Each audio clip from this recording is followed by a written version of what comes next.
ॐ शुक्लाम्बरधरं विष्णुं शशिवर्णं चतुर्भुजं प्रसन्नवदनं ध्यायेत् सर्वविघ्नोपशान्तये। यस्य द्विरदवक्त्राद्या पारिषद्या परशदं विघ्नं निघ्नन्ति सततं विक्ष्वक्सेनं तमाश्रये। व्यासं वसिष्ठनप्तारं शक्ते पौत्रमकल्मषं पराशरात्मजं वन्दे शुकतातं तपोनिधिं। व्यासाय विष्णुरूपाय व्यासरूपाय विष्णवे नमो वै ब्रह्मनिधये वासिष्ठाय नमो नमः। अविकाराय शुद्धाय नित्याय परमात्मने सदैकरूपरूपाय विष्णवे सर्वजिष्णवे। यस्य स्मरणमात्रेण जन्म संसारबन्धनाद् विमुच्यते नमस्तस्मै विष्णवे प्रभविष्णवे। नमः समस्तभूतानाम् आदिभूताय भूभृदे अनेकरूपरूपाय विष्णवे प्रभविष्णवे। ॐ नमो विष्णवे प्रभविष्णवे। श्रीवैशम्पायन उवाच श्रुत्वा धर्मानशेषेण पावनानि च सर्वशः युधिष्ठिरः शान्तनवं पुनरेवाभ्यभाषत। श्रीयुधिष्ठिर उवाच किमेकं दैवतं लोके किं वाप्येकं परायणं स्तुवन्तः कं कमर्च्छन्तः प्राप्नुयुर्मानवा शुभं को धर्मः सर्वधर्माणां भवतः परमो मतः किं जपन्मुच्यते जन्तुर्जन्म संसारबन्धनात्। श्रीभीष्म उवाच जगत्प्रभुं देवदेवम् अनन्तं पुरुषोत्तमं स्तुवन्नाम सहस्रेण पुरुषः सततोत्थितः तमेव चार्चयन् नित्यं भक्त्या पुरुषमव्ययं ध्यायन् स्तुवन् नमस्यंश्च यजमानस्तमेव च। अनादिनिधनं विष्णुं सर्वलोकमहेश्वरं लोकाध्यक्षं स्तुवन् नित्यं सर्वदुःखादिगो भवेत्। ब्रह्मण्यं सर्वधर्मज्ञं लोकानां कीर्तिवर्धनं लोकनाथं महद्भूतं सर्वभूतभवोद्भवम् एष मे सर्वधर्माणां धर्मोऽधिगतमो मतः यद्भक्त्या पुण्डरीकाक्षं स्तवैरर्चेन्नरः सदा परमं यो महत्तेज परमं यो महत्तपः परमं यो महद्ब्रह्म परमं यः परायणं पवित्राणां पवित्रं यो मङ्गलानां च मङ्गलं दैवतं देवतानां च भूतानां यो अव्ययः पिता यतः सर्वाणि भूतानि भवन्त्यादियुगे गमे यस्मिश्च प्रलयं यान्ति पुनरेव युगक्षये तस्य लोकप्रधानस्य जगन्नाथस्य भूपदे विष्णोर्नाम सहस्रं मे शृणु पापभयापहं यानि नामानि गौणानि विख्यातानि महात्मनः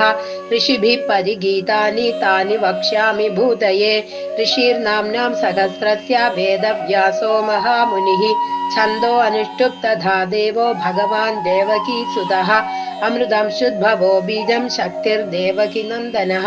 त्रिसामा हृदयं तस्य शान्त्यर्थे विनियुज्यते विष्णुं जिष्णुं महाविष्णुं प्रभविष्णुं महेश्वरम् अनेकरूपदैत्यान्तं नमामि पुरुषोत्तमं केशव पातु मे पादौ जङ्घे नारायणो मम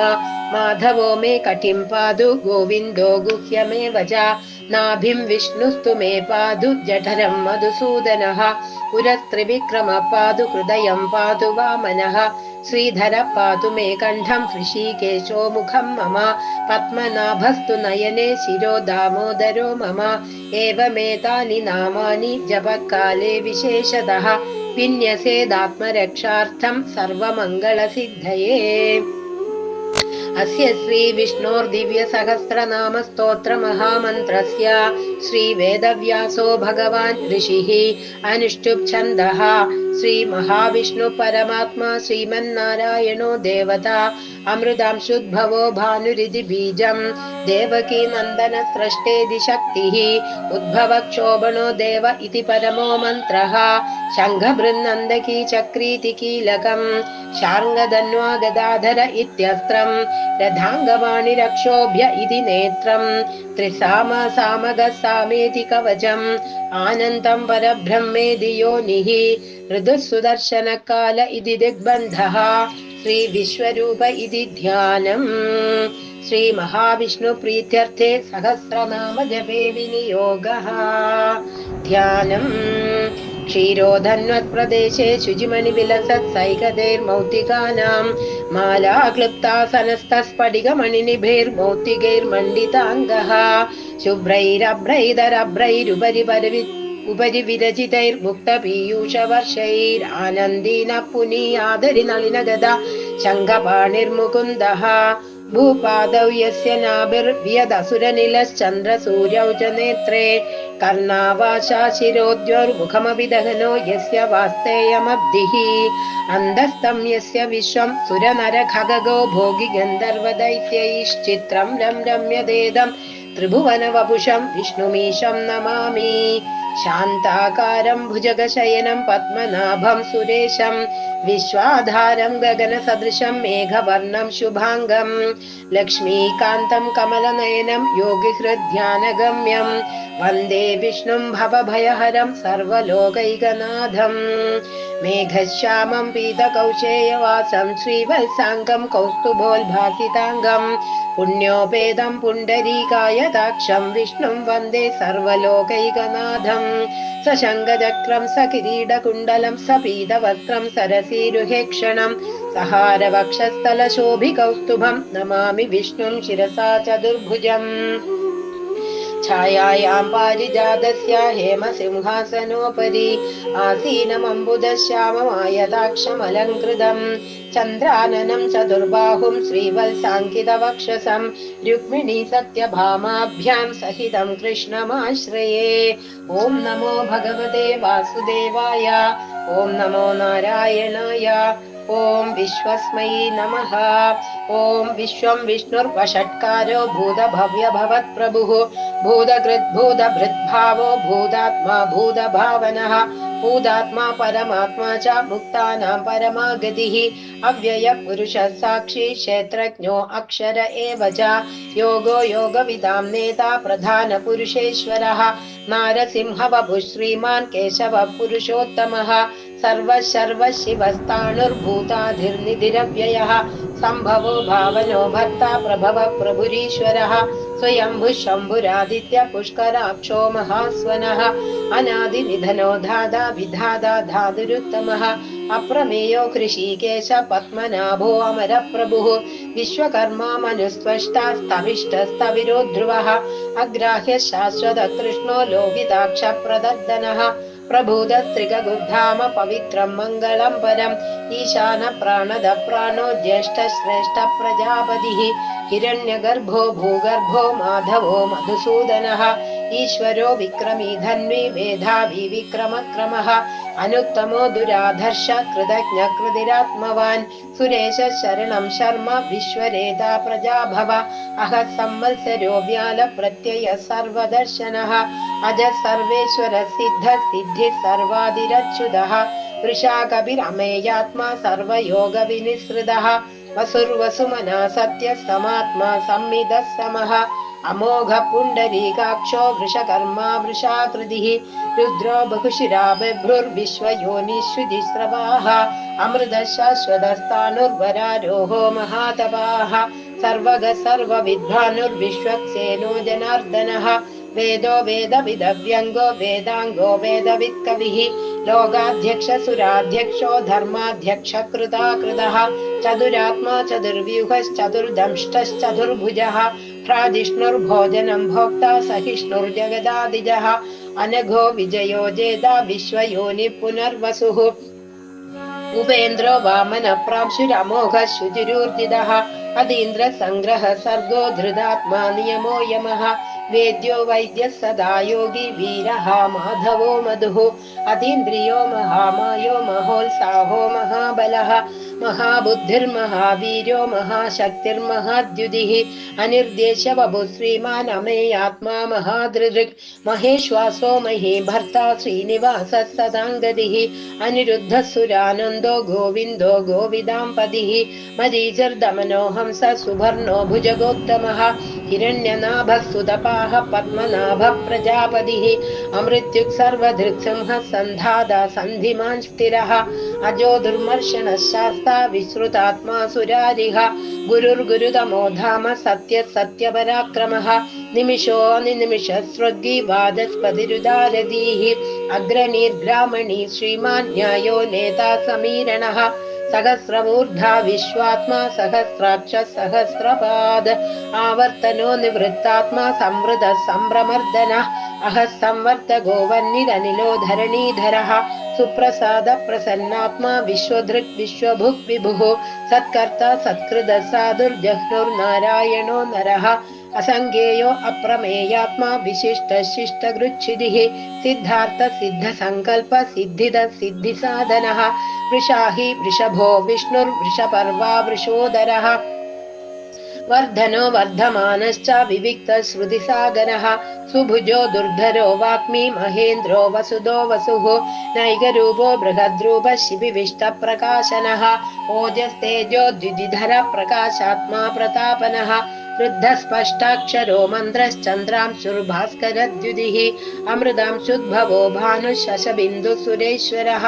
औषधं जगदसेतुः सत्यधर्मपराक्रमः भूतभव्यभवन्नाद पवन पावनो नलः कामः कामकृत्कान्त काम कामप्रद प्रभुः युगादिकृत्युगावर्तो नैगमायो महाशनः अदृश्यो व्यक्तरूपश्च सहस्रजिदनन्दजिद इष्टो विशिष्ट शिष्टेष्ट शिखण्डी नहुषो वृषः क्रोधः क्रोधकृत्कर्ता विश्वबाहुर्महीधरः अच्युत प्रदिध प्राण प्राणदो वासवानुजः अवां निधिरधिष्ठानमप्रमत्त प्रतिष्ठितः स्कन्द स्कन्दधरो धुर्यो वरदो वायुवाहनः वासुदेवो बृहद्भानुरादिदेव पुरन्तरः अशोकस्तारणस्तारः शूरः शौरिर्जनेश्वरः अनुकूलशदावर्त पद्मी पद्मनिभेक्षणः पद्मनाभो अरविन्दाक्ष पद्मगर्भः शरीरभृत् महर्दरुद्धो वृद्धात्मा महाक्षो गरुडध्वजः अतुलशरभो भीमः समयज्ञो हविर्हरिः सर्वलक्षणलक्षण्यो लक्ष्मीवान् समितिञ्जयः विक्षरो रोहितो मार्गो हेतुर्दामोदरः सः महीधरो महाभागो वेगवानमिताशनः उद्भवक्षोभनो देव श्रीगर्भ परमेश्वरः करणं कारणं कर्ता विकर्ता गहनो गुह व्यवसायो व्यवस्थान संस्थान स्थानदो ध्रुवः परर्धी परमस्पष्टस्तुष्ट पुष्ट शुभेक्षणः रामो विरामो विरतो मार्गो नेयो नयो नयः वीरशक्तिमदां श्रेष्ठो धर्मो धर्मविदुत्तमः वैकुण्ठः पुरुष प्राण प्राणदव प्रणव पृदुः हिरण्यगर्भशत्रुघ्नो व्याप्तो वायुरधोक्षदः ऋतुः सुदर्शन काल परमेष्टि परिग्रह उग्र संवत्सरो दक्षो विश्रामो विश्वदक्षिणः विस्तारस्तावदस्ताणु प्रमाणं बीजमव्ययम् अर्थो अनर्थो महाकोशो महाभोगो महाधनः अनिर्विण्णस्तविष्टो भूर्धर्मयूपो महामखः नक्षत्रनेमिर्नक्षत्री क्षमः क्षामः समीहनः यज्ञयुज्यो महेज्यश्च क्रतुं सत्रं सताङ्गदिः सर्वदर्शी विमुक्तात्मा सर्वज्ञो ज्ञानमुत्तमं सुव्रतः सुमुखः सूक्ष्मः सुघोषः सुगतः सुहृदः मनोहरो जिदक्रोधो वीरबाहुर्विदारणः स्वापनः स्ववशो व्यापी नैकात्मा नैककर्मकृद वत्सरो वत्सलो वत्सी रत्नगर्भो धनेश्वरः धर्मगुप्धर्मकृद्धर्मी सदसक्षरमक्षरम् अविज्ञाता सहस्रांशुर्विधाता कृतलक्षणः गभस्तिनेमि सत्त्वस्थ सिंहो भूतमहेश्वरः आदिदेवो महादेवो देवेशो देवभृद्गुरुः उत्तरो गोपतिर्गोप्ता ज्ञानगम्य पुरातनः शरीरभूतभृद्भोक्ता कपीन्द्रो भूरि दक्षिणः सोमभो अमृतभः सोम पुरुजित्पुरुषोत्तमः विनयोजय सत्यसन्धो दाशार्हः सात्वतां पदिः जीवो विनयिता साक्षी मुकुन्दो अमित विक्रमः अम्भो निधिरनन्तात्मा महोदतिशयोऽन्तकः अजो महार्हः स्वाभाव्यो जितामित्र प्रमोदनः आनन्दो नन्दनो नन्द सत्यधर्मा त्रिविक्रमः महर्षि कपिलाचार्य कृतज्ञो मेदिनीपतिः त्रिपदशाध्यक्षो महाशृङ्गकृतान्तकृत महावराहो गोविन्द सुषेणः कनकाङ्गदी गुह्यो गभीरो गगनो गुप्तश्चक्रगदाधरः वेदास्वाङ्गो जिदकृष्णो दृढसङ्घर्षणो अच्युतः वरुणो वारुणो वृक्ष पुष्कराक्षो महामनाः भगवान् भगहानन्दी वनमाली हलायुधः आदित्यो ज्योतिरादित्य सहिष्णुर्गतिसत्तमः सुधन्वा खण्डपरशुर्दारिणो द्रविणप्रदः दिवसृक् सर्वदृग्व्यासो वाचस्पतिरयो निजः त्रिसाम सामग साम निर्वाणं भेषजं भिषग संन्यास कृच्छमः शान्तो निष्ठा शान्तिपरायणः शुभांग शान्तिदस्रष्टा कुमुद कुवलेशः गोहितो गोपदुर्गोप्ता वृषभाक्षो वृषप्रियः अनिवर्ति निवृत्तात्मा संक्षेप्ता क्षेमकृच्छिवः श्रीवत्सवक्षाः श्रीवास श्रीपति श्रीमताम्बरः श्रीद श्रीश श्रीनिवास श्रीनिधि श्रीविभावनः श्रीधर श्रीकर श्रेय श्रीमान् लोकत्रयाश्रयः स्वक्षस्वङ्गशदानन्दो नन्दिर्ज्योतिर्गणेश्वरः विजिदात्मा विधेयात्मा सत्कीर्तिश्चिन्न संशयः उदीर्णः सर्वतश्चक्षुरनीश शाश्वतस्थिरः भूषयो भूषणो भूतिर्विशोकशोकनाशनः अर्चिष्मानर्चितः कुम्भो विशुद्धात्मा विशोधनः अनिरुद्धो अप्रतिरथ प्रद्युम्नो अमितविक्रमः कालनेमिनिहा वीर शौरि शूरदनेश्वरः त्रिलोकात्मा त्रिलोकेश केशव केशिहा हरिः कामदेव कामपाल कामी कान्दकृदागमः अनिर्देश्य बभुर्विष्णुर्वीरो अनन्दो धनञ्जयः ब्रह्मण्यो ब्रह्मकृद् ब्रह्म ब्रह्म ब्रह्म विवर्धनः ब्रह्मविद् ब्राह्मणो ब्रह्मी ब्रह्मज्ञो ब्राह्मणः प्रियः महाक्रमो महाकर्मा महातेजा महोरगः महाक्रतुर्महायज्वा महायज्ञो महाहविः स्तव्यस्तव प्रियस्तोत्रं स्तुतिस्तोतारण प्रियः पूर्णपूजैदा पुण्य पुण्यकीर्तिरनामयः मनोजवस्तीर्थकरो वसुरेदा वसुप्रदः असुप्रदो वासुदेवो वसुर्वसुमना हविः सद्गति सत्कृति सत्ता सद्भूति सत्परायणः शूरसेनो यदुश्रेष्ठ सन्निवास सुयामुनः भूतावासो वासुदेव सर्वासु निलयो अनलः दर्पः दर्पदो धृतो दुर्धरो धापराजितः विश्वमूर्तिर्महामूर्तिर्दीप्तमूर्तिरमूर्तिमान् अनेकमूर्तिरव्यक्त शतमूर्तिश्चदाननः एको नैकसवक्क किं यत्तत् पदमनुत्तमं लोकबन्धुर्लोकनाथो माधवो भक्तवत्सलः सुवर्णवर्णो हेमाङ्गो वराङ्गश्चन्दनाङ्गदी वीरः विषमशून्यो वृथा क्षीरदलश्चलः अमानि मानदो मान्यो लोकस्वामी त्रिलोकधृक् सुमेधा मेधजो धन्य सत्यमेधाधराधरः तेजो वृषो द्विजिधर सर्वशस्त्रभृदाम्बरः प्रग्रहो निग्रहो व्यग्रो नैगशृङ्गो गदाग्रजः चतुर्मूर्तिश्चतुर्बाहुश्चतुर्व्यूहश्चतुर्गतिः चतुरात्मा चतुर्भावश्चतुर्वेदविदेकवाद समावर्तो निवृत्तात्मा दुर्जयो दुरधिक्रमः दुर्लभो दुर्गमो दुर्गो दुरावासो दुरारिः शुभांगो लोकसारंग सुदन्दुस्तन्दुवर्धनः इन्द्रकर्मा महाकर्मा कृतकर्मा कृतागमः उद्भव सुन्दर सुन्दरज्ञनाभ सुलोचनः अर्को वाजसन शृंगी जयन्द सर्वविजयी सुवर्णबिन्दुरक्षोभ्य सर्वभागीश्वरेश्वरः महाहृदो महागर्तो महाभूतो महानिधिः कुमुद कुन्दर कुन्द पर्जन्य पावनो अनिलः अमृदाशो अमृतबभु सर्वज्ञ सर्वतोमुखः सुलभ सुव्रत सिद्ध शत्रुजित् शत्रुतापनः न्यग्रोधो दुम्बुरोश्वत्थश्चाणूरान्त्रनिषूदनः सहस्रार्चि सप्तजिह्व सप्तैदाः सप्तवाहनः अमूर्तिरनघो अचिन्त्यो भयकृत् भयनाशनः अनुर्बृहदृशस्थूलो गुणभृन्निर्गुणो महान् अधृत स्वधृत स्वास्य प्राग्वंशो वंशवर्धनः हारभृत्कथितो योगी योगी च सर्वकामदः आश्रम श्रमण क्षाम सुवर्णो वायुवाहनः धनुर्धरो धनुर्वेदो दण्डो दमयिदादमः अपराजित सर्वसहो नियन्ता नियमो यमः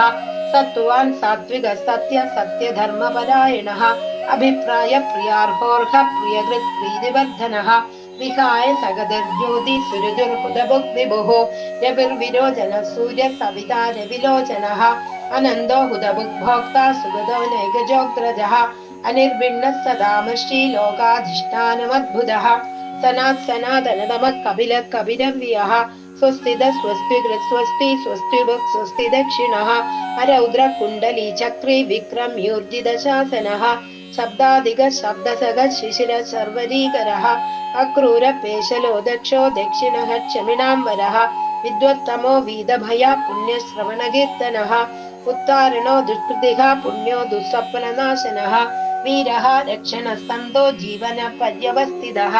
अनन्तरूपो अनन्तश्रीर्जितमन्युर्भयापः चतुरस्रो गभीरात्मा विदिशो व्यादिशो दिशः अनादिर्भुर्भुवो लक्ष्मी सुवीरो रुजिराङ्गदः जननो जनजन्मादिर्भीमो भीमपराक्रमः आधारनिलयो धाता पुष्पः सप्रजागरः ऊर्ध्वगः सत्पथाचार प्राणद प्रणवप्रणः प्रमाणं प्राणनिलय प्राणभृत् प्राणजीवनः तत्त्वं तत्त्वविदेकात्मा जन्म मृत्युजरादिगः भूर्भुवः स्वस्वरुस्तारस्तविता प्रपितामहः यज्ञो यज्ञपदर्यज्वा यज्ञाङ्गो यज्ञवाहनः यज्ञभृत् यज्ञकृत् यज्ञी यज्ञभुक् यज्ञसाधनः यज्ञान्तकृत् यज्ञगुह्यमन्नमन्नाद एव च आत्मयोनि स्वयं जातो वैखानसामगायनः देवकी नन्दनस्रष्टा क्षितीश पावनाशनः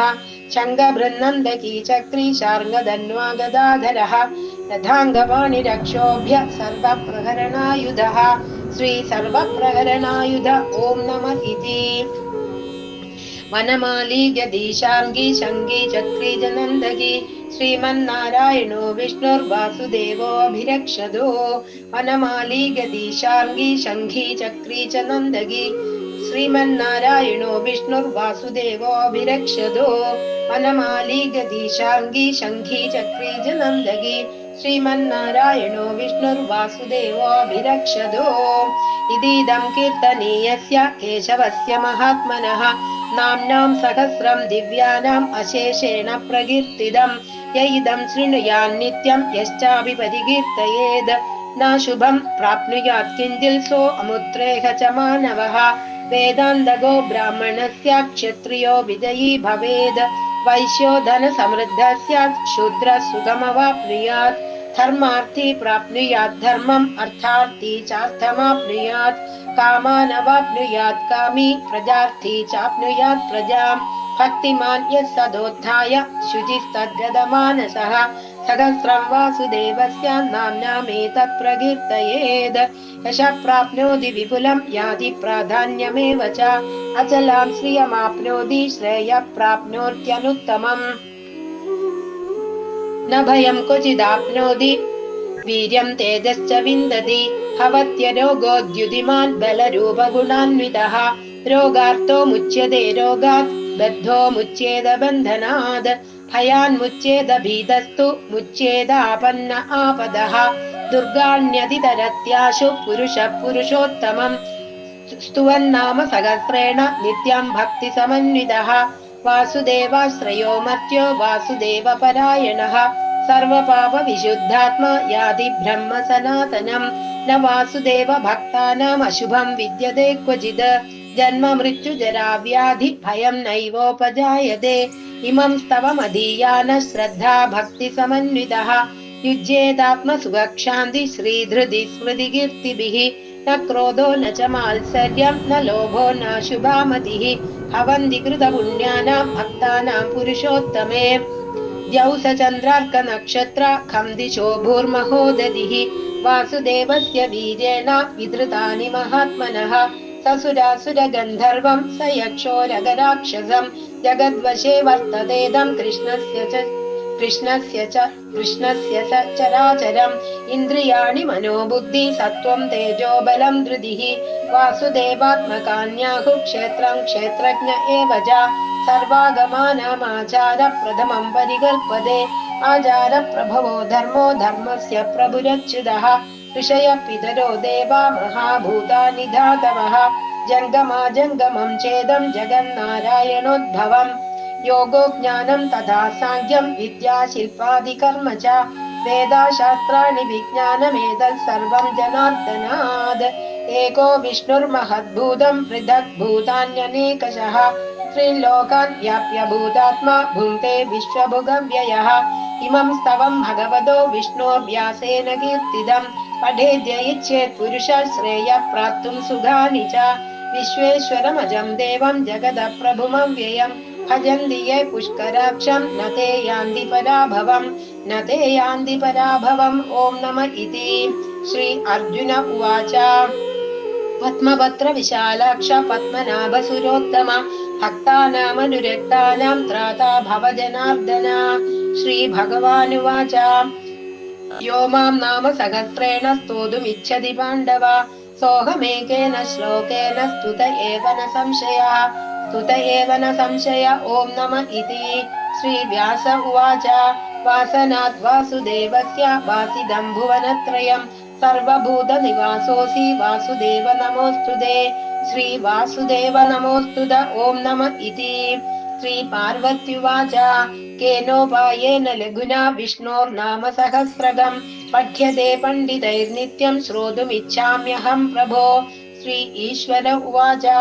ശ്രീരാമ രാമ രാമേതി രമേ രാമേ മനോരമേ സഹസ്രനാമ തത്തുല്യം രാമനാമവരാനനെ. ശ്രീരാമ രാമ രാമേതി രമേ രാമേ മനോരമേ സഹസ്രനാമ തത്തുല്യം രാമനാമവരാനനെ. ശ്രീരാമ രാമ രാമേതി രമേ രാമേ മനോരമേ സഹസ്രനാമ തത്തുല്യം രാമനാമവരാനനെ. ശ്രീരാമനാമവരാനനെ. ഓം നമ ഇതി. ശ്രീബ്രഹ്മോവാച നമോസ്ത്വനന്തായ സഹസ്രമൂർത്തയേ സഹസ്രപാദാക്ഷി ശിരോരുബാഹവേ സഹസ്രനാമ്നേ പുരുഷായ ശാശ്വതേ സഹസ്രകോടിയുഗധാരിണേ നമഃ. ശ്രീ സഞ്ജയ ഉവാച